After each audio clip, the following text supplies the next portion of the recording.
Assalamualaikum warahmatullahi wabarakatuh. Kami dari kelompok 8 akan memaparkan materi mengenai anatomi fisiologi sistem pernapasan dengan dosen pengampu yaitu Ibu Apoteker Yona Haryanti Putri SPOM MFRAN. saya sendiri Belvini Azhara dengan NPM 027. Zara Ramadhani dengan NPM 39. ini Salsabila MPM 029. Saya Miftahul Lutfiyah dengan NPM 25. sendiri Anissa Romanovia NPM 47. Baiklah, di sini saya akan menjelaskan mengenai sistem pernapasan. Sistem pernapasan adalah organ yang melibatkan proses bernapas. Yang bertanggung jawab dalam sistem pernapasan adalah paru-paru, yang mana paru-paru ini sebagai pembawa pertukaran gas saat proses pernapasan manusia. Fungsi dari sistem pernapasan adalah mengambil oksigen dari atmosfer ke dalam sel-sel tubuh, melepaskan CO2 yang dihasilkan oleh sel-sel tubuh, merupakan jalur pengeluaran air dan panas, membantu mempertahankan keseimbangan asam basa, dan memungkinkan berbicara, bernyanyi, dan lain-lainnya. Alat pernapasan yang pertama yaitu hidung, yang merupakan saluran hidung yang memiliki dua lubang yang dipisahkan oleh sekat hidung. Fungsi hidung yaitu untuk menyaring partikel, melembabkan atau menghangatkan udara yang masuk, mematikan kuman, dan sebagai indera penciuman. Alat pernapasan yang kedua yaitu faring atau rongga tekak. Faring adalah daerah yang bercabang menuju rongga hidung, esofagus, dan trakea yang dilengkapi oleh epiglotis yang dapat membuka dan menutup. Fungsi faring adalah untuk membersihkan udara, melindungi tubuh dari infeksi partikel asing yang masuk. Baiklah, alat pernapasan selanjutnya yaitu laring atau kotak suara.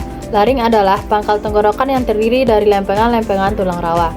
Fungsi laring tersebut yaitu menghasilkan nada suara, melindungi saluran pernapasan dari makanan, mengarahkan makanan ke esofagus, dan menghubungkan tenggorokan dengan trakea dan paru-paru. Adapun struktur dari laring tersebut yaitu dia tersusun dari tulang rawan, otot, ligamentum, dan membran mukosa. Beberapa bagian laringnya diantaranya yaitu epiglotis, merupakan katup tulang rawan yang berbentuk daun yang menutup laring saat menelan. Kemudian ada pita suara yang berfungsi untuk menghasilkan suara. Dan terakhir ada silia yang merupakan organel sel yang menyaring debu dan kotoran. Kemudian ada trakea. Trakea adalah batang tenggorokan yang tersusun dari cincin tulang rawan yang terletak di depan esofagus. Fungsi trakea tersebut yaitu mendorong partikel asing keluar, memberi kekuatan mekanik trakea, dan merenggangkan trakea selama pernafasan. Kemudian selanjutnya bronkus. Bronkus merupakan cabang kanan kiri dari trakea serta memiliki struktur yang sama dengan trakea. Fungsi dari bronkus tersebut yaitu sebagai jalan udara ketika bernafas, menjaga imunitas paru-paru, menyaring udara, memompa paru-paru, dan menghubungkan trakea dan paru-paru. Untuk gambar dari bronkus bisa dilihat di gambar samping. Selanjutnya, yang keenam adalah bronkiolus. Bronkiolus merupakan cabang-cabang dari bronkus. Fungsi bronkiolus pertama, mengalirkan udara ke alveoli atau alveolus. Kedua, mengatur jumlah udara. Ketiga, menjaga kualitas udara. Yang ketujuh, alveolus. Alveolus merupakan gelombang-gelombang yang sangat kecil, berdinding tipis, dan kaya akan pembuluh darah. Alveolus terletak di ujung-ujung bronkiolus. Fungsi alveolus pertama, tempat pertukaran oksigen dan karbon dioksida. Kedua, dapat menyaring partikel kecil yang masuk ke saluran pernafasan. Ketiga, mempertahankan saluran pernafasan. Kelapan adalah paru-paru. Paru-paru adalah pernafasan yang terletak di dalam rongga dada, di kanan kiri jantung, dan di atas diafragma. Fungsi paru-paru pertama, mengolah udara sehingga cukup baik untuk masuk ke aliran darah. Kedua, menukar oksigen dari udara dengan karbon dioksida dari darah. Mekanisme pernafasan. Mekanisme pernafasan merupakan proses yang kompleks dan bergantung pada perubahan volume rongga dada atau toraks dan perubahan tekanan. Pernafasan dapat terjadi dalam dua siklus. Pertama, fase inspirasi, yaitu masuknya udara ke dalam paru-paru karena tekanan di dalam lebih rendah daripada di luar paru-paru. Kedua, fase ekspirasi, yaitu di mana keluarnya udara dari dalam paru-paru karena tekanan di dalam lebih tinggi daripada di luar paru-paru. Pernafasan dapat terjadi melalui dua mekanisme. Yang pertama, pernafasan dada, yaitu terjadi karena gerakan tulang-tulang rusuk oleh otot-otot antara rusuk. atau interkostalis. Kedua, pernafasan perut, yaitu terjadi karena gerakan otot yang berada di diafragma. Pertukaran oksigen. Pertukaran oksigen adalah proses di mana oksigen dari udara masuk ke dalam darah dan karbon dioksida dari darah dikeluarkan ke udara. Proses ini terjadi di alveolus paru-paru.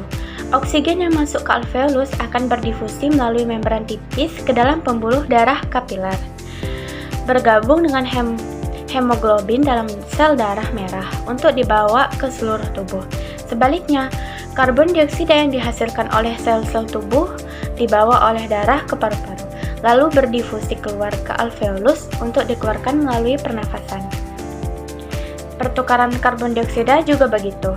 Pertukaran oksigen adalah proses di mana oksigen dari udara masuk ke dalam darah dan karbon dioksida dari darah dikeluarkan ke udara. Proses ini terjadi di alveolus paru-paru. Oksigen yang masuk ke alveolus akan berdifusi melalui membran tipis ke dalam pembuluh darah kapiler, bergabung dengan hemoglobin dalam sel darah merah untuk dibawa ke seluruh tubuh. Sebaliknya, karbon dioksida yang dihasilkan oleh sel-sel tubuh dibawa oleh darah ke paru-paru, lalu berdifusi keluar ke alveolus untuk dikeluarkan melalui pernafasan. Pengaturan pernafasan. Otak atau medula oblongata itu mengontrol ritme pernafasan dengan memantau kadar karbon dioksida dalam darah. Ketika kadar karbon dioksida meningkat, medula oblongata merangsang otot-otot pernafasan untuk meningkatkan frekuensi napas, sehingga lebih banyak oksigen masuk dan karbon dioksida dikeluarkan. Pons juga berperan dalam mengatur pola pernafasan yang lebih halus, seperti mengatur durasi antara inspirasi dan ekspirasi. Proses ini memastikan tubuh mendapatkan oksigen yang cukup dan menjaga keseimbangan gas dalam darah.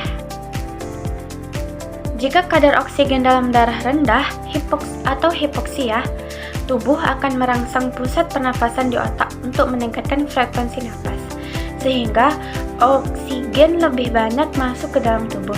Sebaliknya, jika kadar karbon dioksida atau yang disebut CO2 dalam darah tinggi, yaitu hiperkapnia, tubuh akan merangsang pernafasan lebih cepat dan dalam untuk mengeluarkan CO2 berlebih. Keseimbangan antara kedua gas ini penting untuk menjaga pH darah yang stabil dan fungsi tubuh yang optimal. Baik, selanjutnya materi mengenai gangguan sistem pernapasan. Yang pertama ada kanker paru-paru. Kanker paru-paru disebabkan karena kebiasaan buruk seperti merokok, menghirup asap kendaraan, minum minuman beralkohol, dan kebiasaan tidak sehat lainnya. Selanjutnya ada emfisema. Penyakit emfisema ini yang disebabkan karena alveolus kehilangan elastisitasnya. Emfisema disebabkan karena kebiasaan merokok, polusi udara, dan polusi asap rokok. Selanjutnya ada infeksi saluran pernapasan akut atau ISPA.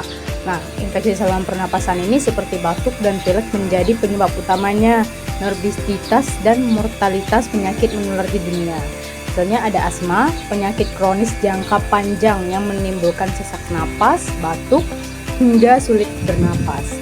Misalnya ada paru-paru basah atau pneumonia. Pneumonia ini peradangan pada paru-paru yang menyebabkan penumpukan cairan di kantong udara atau alveoli. Kondisi ini dapat disebabkan oleh infeksi bakteri, virus, atau jamur, diawali dengan gejala demam, batuk, hingga sulit bernapas. Ada kanker, misalnya ada gangguan pernapasan kanker laring. Penyakit yang terjadi ketika sel-sel ganas tumbuh secara tidak terkendali di laring atau kotak suara. Nah, gejala kanker laring itu seperti suara serak, sakit tenggorokan, batuk yang tidak kunjung sembuh, sulit atau nyeri saat menelan. Nah, misalnya ada nih bahaya rokok bagi kesehatan.